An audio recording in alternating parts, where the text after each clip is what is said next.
Hi, everybody, and welcome to a new edition of Newsmakers. I'm Jerry Roberts. It is Friday, October 25th, 11 days till Election Day. Don't forget to get your ballots in and make your reservations for Portugal, Croatia, or wherever you plan to move if you don't like the results, which increasingly it looks like we won't. I am joined by our all-star panel of top local journalists, Callie Fausey and Ryan P. Cruz, speaking to us from global media headquarters of the Santa Barbara Independent, and Josh Molina, a man of mystery and many hats, speaking to us, I don't know, Henry's Beach or something. Where is that? All You're right. Uh, so Josh, we've had this uh, project that Rick Caruso wants to expand the Miramar and put a lot of retail space in. It's been controversial. It's been kind of back and forth between the Montecito Planning Commission and county plan, but it looks like the Montecito Planning Commission melted down. What happened?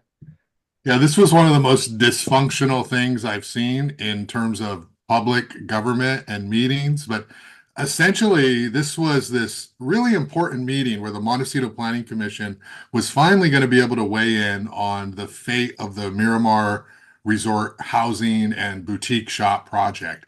Lots of concern about things like traffic and views. The church, All Saints nearby, is concerned. The neighbors are concerned. The Montecito Planning Commission was upset that initially they were going to get bypassed in the public discussion. It was going to go straight to the county. Anyway, they worked it all out. And so here's this big meeting where the MPC is going to basically offer their perspective on this Rick Caruso Rosewood Miramar project.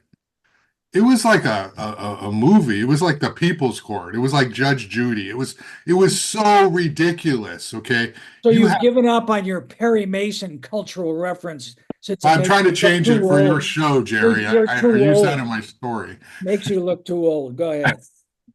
Right? No one knows who Perry Mason is. Yeah. So the MPC, Sandy Stahl, she's a longtime member of the Planning Commission. Apparently, during her ex Montecito Planning Commission. Montecito Planning Commission, during her ex parte communication announcement, so they have to disclose if they've met with anybody on either side of the project.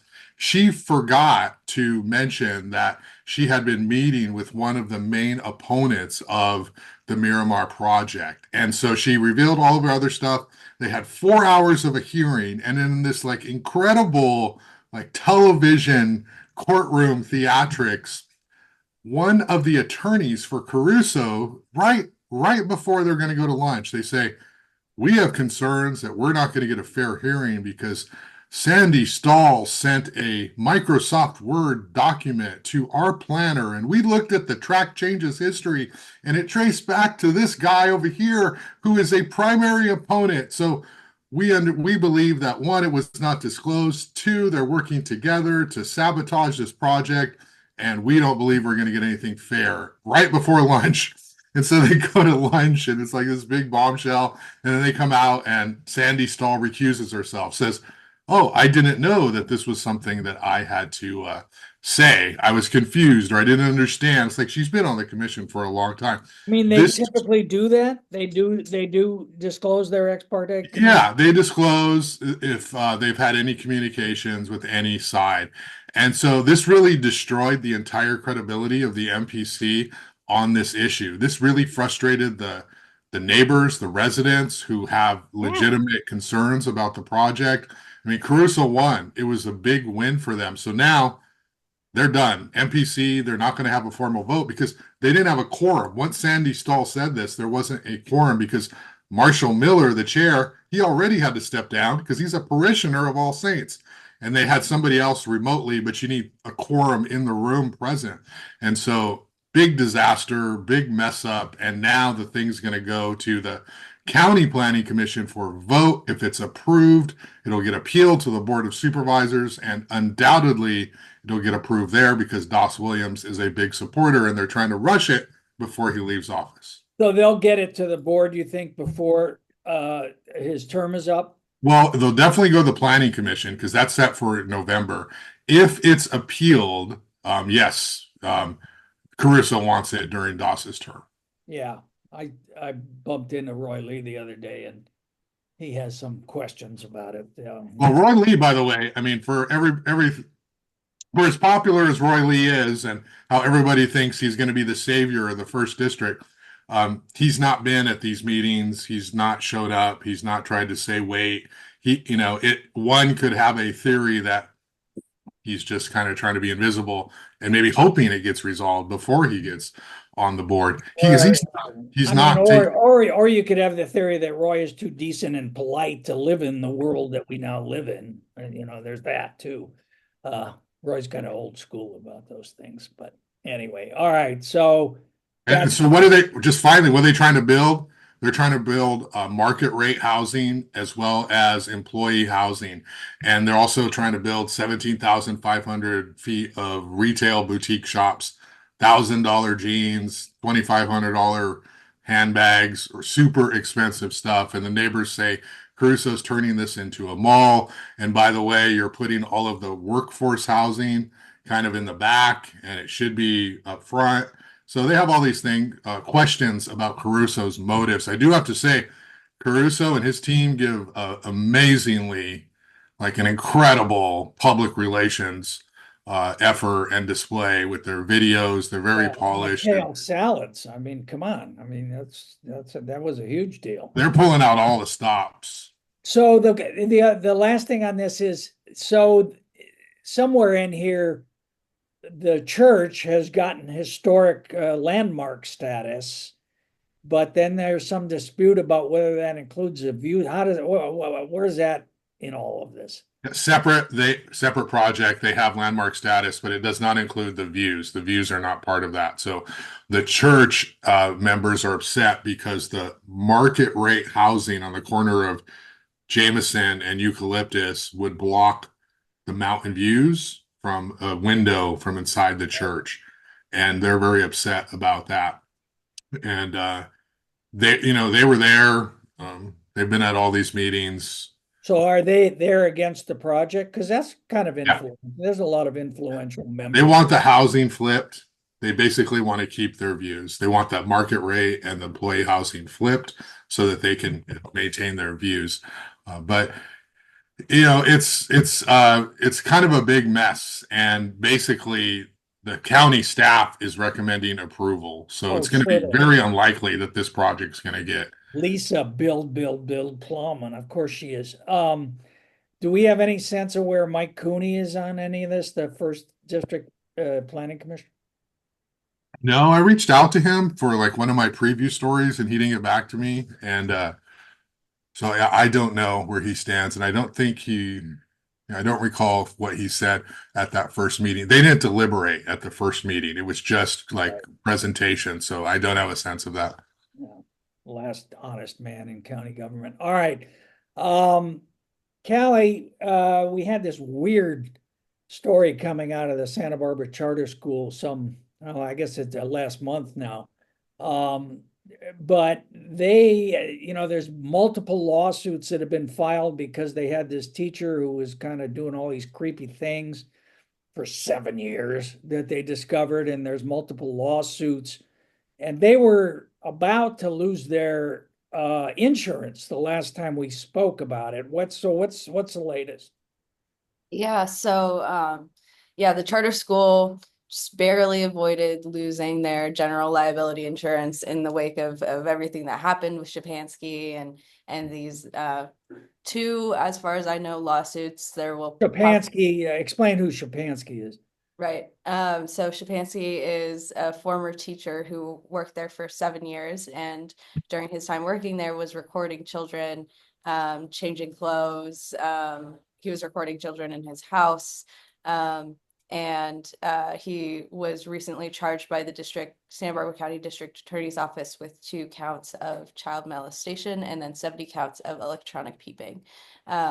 He is currently on the run still. So the charter school almost lost their insurance because of this horrible, disgraced former teacher. But they were able to get it back. Which would have meant they had to shut down, right? They would have had to shut down, yeah. They were able to get secure insurance through a different company, like just in the nick of time. But otherwise, if they hadn't been able to secure insurance, they would have had to close the school until they could secure insurance, or at the worst, close down permanently. Is And this having any effect on their enrollment or people leaving or more? Because it's been real popular school. I mean, it's hard to get. yeah, no, it's a very popular school, and they've, in the past relied on a lottery system because they get so many applications, it doesn't match up with the amount of space that they have available. So it's a very popular school. People love this school, but there have been about 3 or 4 transfers out of the school ever since the Shapansky thing went down. I don't know, that was like a last month statistic from the school district. I don't know if there have been more, but people are definitely leaving. While others are like very vehemently defending the school.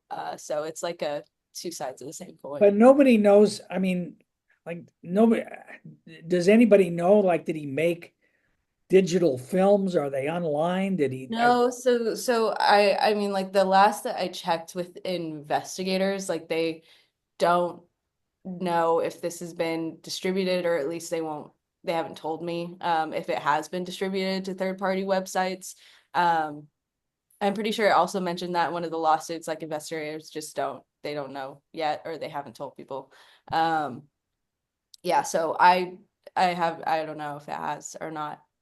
And then I mean, the other weird element to this very weird story is he just disappeared. I mean, and I Yeah. know you made an effort in every sheriff's department in California to try to figure out what's going on, but where is he?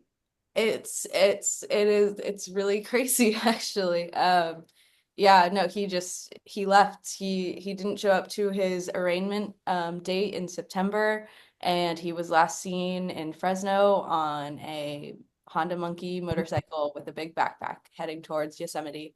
But they did just find his motorcycle in Madera County, which is right next to Yosemite National Park. Some people think that he committed suicide. Other people think that he's roughing it in the mountains to avoid justice. So, I mean, I don't know. I contacted Fresno and Madera. Like Madera couldn't tell me anything more. And Fresno has gotten like a few different tips, but none of them turned out to be valid. So it's really just all speculation at this point as to where he is. Yeah, if this was the old days, we would dispatch you to Yosemite to conduct a first person search of it and file daily reports from it, Kelly. But it's not the old days, unfortunately. Tell Mary, I think that's a good idea. Yeah, we could just sit on it. All right, thank you. Now, I have a question though on that. It's just like a regular question. I don't know the answer. It just seems like, well, how could they let him get away? He's charged with these incredible crimes. These are like, among the worst crimes you could be charged with. An ankle bracelet. I mean, something. These kind of things. I always raise questions to me about like the disparities in the justice system, because I feel like, this guy's committed the worst crimes imaginable. But here's like a white dude teacher who they like think he's not going to flee. I mean, Yeah, how right. did he get away? So he was arrested and Yeah, then pilot's released. license too, right? Yeah, he has a pilot's license too. He's a flight risk. And Oh, it feels like they did let him get away. Like he posted, I think he was on $100,000 bail when he was rearrested on the new charges. And I don't know why they just assumed he would show up to his court date. I honestly wasn't that surprised hearing that he was on the run. Um, yeah, and I mean like Fresno, the missing persons case is in Fresno County, and the Fresno public information officer basically just said like, we've gotten tips, none of them were valid. Maybe I should put up more posters. well, And that's it made it sound yeah, like you reminded him of this. yeah, it was like, They okay, got this this guy has multiple different charges against him. Like this should be a bigger deal than it kind of a is. priority, yeah. Yeah, right. And it feels like it's not to law So enforcement. that would have been what, the judge, right? Who decided to let him out, I guess. I guess, yeah. Yeah, okay. All right. Hey, Ryan, we were used to a lot of Here it comes. Are you waiting for it? Odd things coming from City Hall. Now we have even more odd things, or what I like to call the objective design and development standards, or odds. What the hell is that? So the odds is part of this, statewide push to make building housing and building developments easier and a little bit more for developers, offer a pathway that's a little bit more streamlined, kind of along the lines of this builder's remedy. Having a pathway where if you meet certain objective standards, you are entitled to a quick trip through the review system. Now, a lot of developers and builders say Santa Barbara, going through the review system, you never know what to expect. Your project gets picked apart. You might have to spend a couple $100,000 on making different drafts of your project. Now, with these ODDS, the odds, they want to create a pathway that as long as you meet certain standards of architectural style and density, that you have this entitlement to go through the pathway quicker. Now, it's a little bit complicated. There's 5 different zones. Each of those zones is different intensity. So there's the downtown core, which is, the most dense and high buildings that will allow. Then there's the downtown edge. And then I think it's the corridor. And then there's the small and medium neighborhoods. And within those, there's also the acceptable architectural styles. Now, those are the usual ones we see in Santa Barbara, the Spanish colonial revival and the Italian Mediterranean, and that's under the Mediterranean. There's just the craftsman aesthetic. And then there's this other one called contemporary, and that's the one that's kind of gotten a little bit of pushback from some of the traditionalists, that it would only be allowed in kind of upper state areas and certain areas on the outskirts of town that already have similar contemporary. But a lot of the architects are saying that's really vague and they need to define what this means. Contemporary can be, that's changing every day. And that can mean, buildings that don't really match what we traditionally think of Santa Barbara's aesthetic. But I think there is space to allow for you want architects to feel comfortable, trying new things. We see a lot of this white stucco red tile, and we're going to see more of it.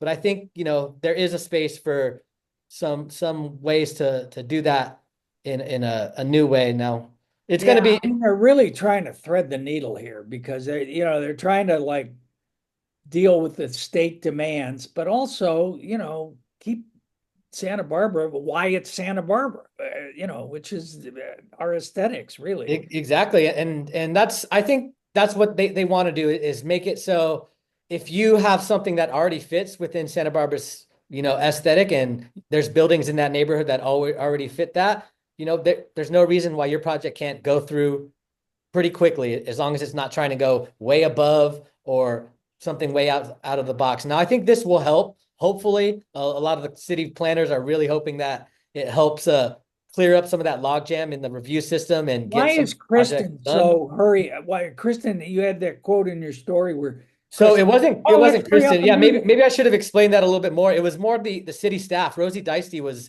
letting them know. So there's a state grant, and that grant, we're supposed to have this program figured out by end of year.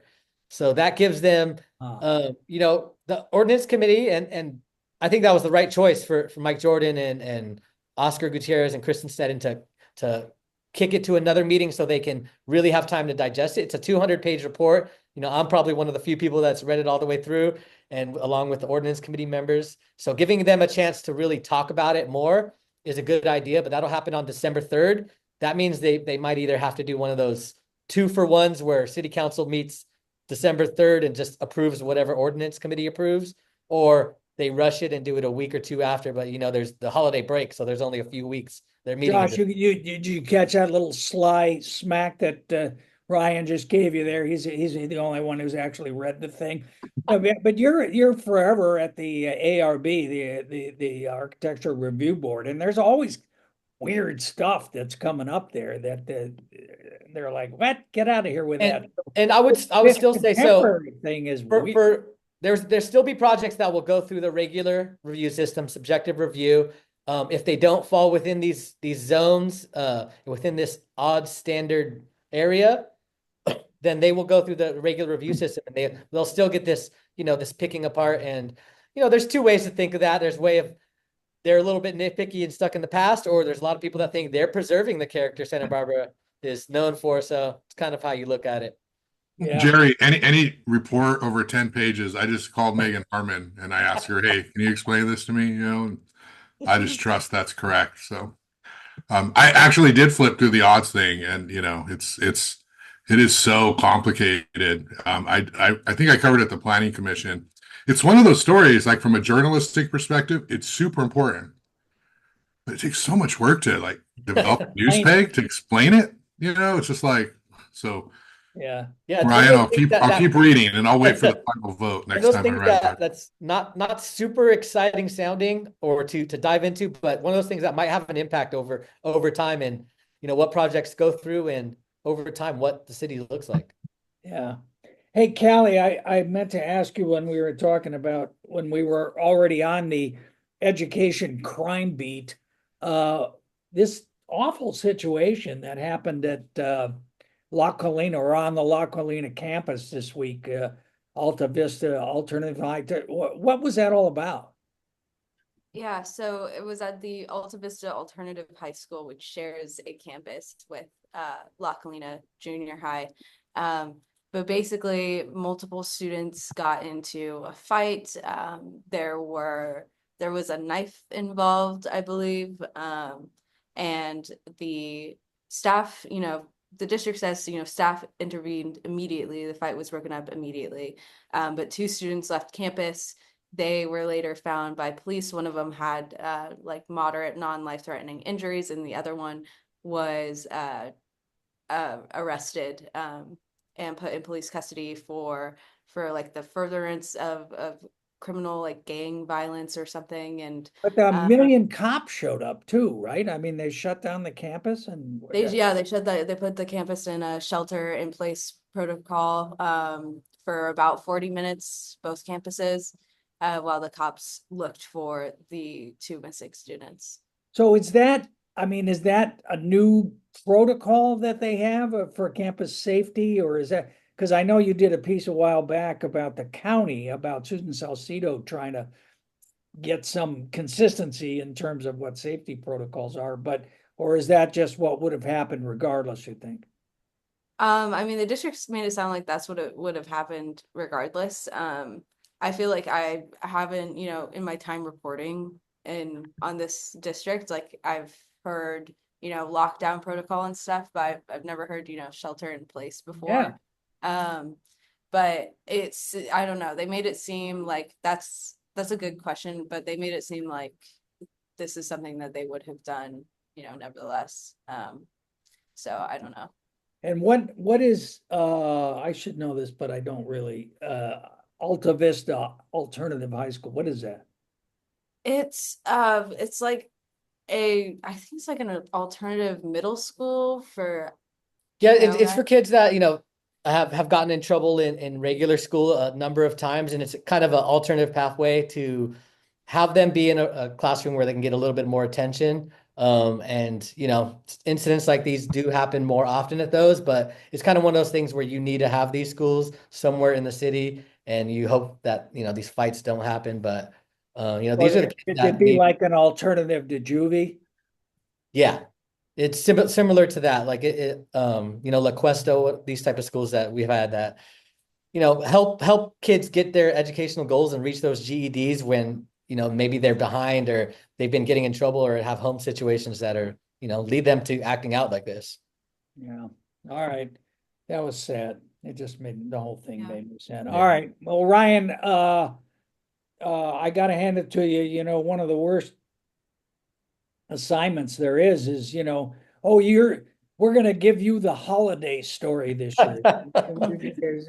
But you did a nice job on the Dia de los Muertos, the cover story. I mean, you really got into it, and I think it was a nice personal first person angle to it, but you also got into the sort of the history and the culture and everything. Talk a little bit about your piece. Yeah, thank you. And I was really happy that I got to dive into this one. This was kind of, one time I got to get a little bit personal, and I've had a couple deaths in my family in recent years. And so kind of reconnecting with this idea of death. And, I'm first generation Mexican, but we've never really celebrated Dia de Muertos in my family. And we knew about the traditions, but we didn't really make these altars and ofrendas. And having my grandma and my cousin pass away in the past couple of years really wanted me. And, you know, of course, the movie Coco really brought it out to the mainstream. And we talk about that a little bit. I was not aware that Disney was trying to copy Yeah, that. where it's this kind of double-edged sword where they brought this, helped a lot of people reconnect with their ancestry, but also tried to trademark and commodify this holiday, which, you know, is very corporation Disney of them. But, you know, it was really cool to dive into and talk to people that are really practicing and doing these things here in the city and really connect with my culture and help people learn about what this holiday means. And it really is one of those holidays that's kind of mysterious, has this really this aesthetic that draws you in. I think people love the imagery that's involved with it, the different celebrations and how it's a different look. Halloween, Big deal. I mean, it's Yeah. a big deal in town. I think if anybody went to Saturday's free family event downtown, it was packed and there was, you know, a lot of people just celebrating Mexican culture in Santa Barbara. And to see that is it's just amazing for me to see that. I really love that it's very welcoming. You see people of all cultures there and ready to learn. And I really encourage people to get in touch with whatever their culture is and learn those traditions and kind of practice them and see how it helps process things that you're going through. Yeah, and I appreciated that you mentioned Adelante Charter because we got 12 of my grandchildren, or maybe it's 13. Yeah, it's amazing that there's, you All know, there, and so it's a big deal around my house. I mean, oh yeah, and it's amazing that those students, we have a couple, Donio that works over here, his daughter goes there as well. And it's fun to see just like these kids of different cultures, you know, like little white kids and little brown kids learning together, speaking Spanish together. And it's really amazing to see that. Yeah. And then Callie, you had an interesting story, and again, it's one of those stories that, geez, it's a good thing we have reporters to try to figure this stuff out, about the energy assurance plan, which, so to talk about what it is, first of all, and then explain what these energy hubs are. I mean, they're like little buildings full of electricity or what? I didn't know. I was trying to picture it, and it was a failure of imagination in my part. It's basically, so these energy hubs are very like sites with microgrids, which are essentially batteries, where people can go in times of crisis when, you know, maybe the power lines go out, and they can still, you know, charge their devices or refrigerate their insulin. And Santa Barbara Unified was made into, like, had a few resilience hubs at some of the schools with microgrid as a result of Laura Cass's work. So they want to make more around the county, and they want to transfer over to cleaner energy, and make more of these microgrids reliant on clean energy like solar power rather than the very vulnerable power lines from So when the power goes out, then people would have, I mean, they would turn the power on, or we would have access to the, how would it work? Is it clear yet? So if the power goes out, I think they can rely on these microgrids so that the power stays on at these specific locations. But otherwise, like, you know, countywide, I don't think the infrastructure is there yet. It would have to be, you know, like centered on these certain locations. So Like that's in the process of being your built. rooftop, they can't keep the power on for you. Right. You know? All right.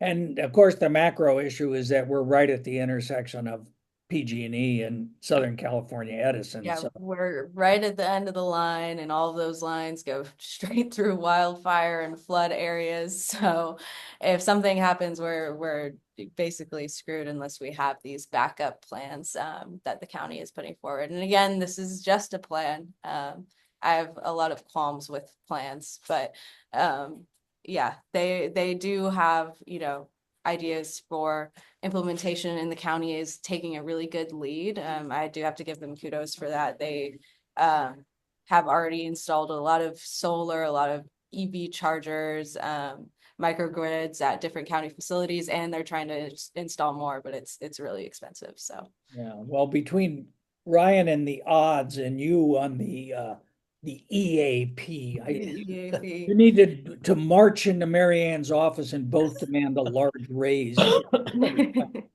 Deconstruct this. And Josh, you're a journalism educator, so I know that you were struck by the fact that Callie actually succeeded in getting the word in her lead, PFT, which I think may have been the first in American journalism. I'm an advocate for one-word leads. We should all do them.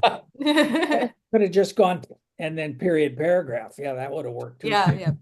But speaking of Yeah. journalism, I'm going to go a little off track here, but this situation at the LA Times now, where the billionaire publisher, billionaire newspaper publisher, there's three words you never want to read in the same sentence. I know names. Decided that they would not endorse in the presidential race. And then the same thing happened at the Washington Post today, where Jeff Bezos, the owner of Amazon, who owns the Post, pulled the plug on it as well.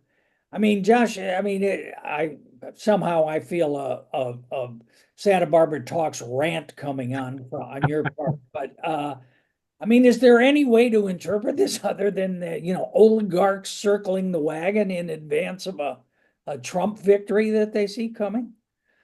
Well, it's disappointing because, historically the newspaper was most positioned to offer an endorsement because their reporters were out covering these things. And so they had the most knowledge, they had more information than your average member of the public.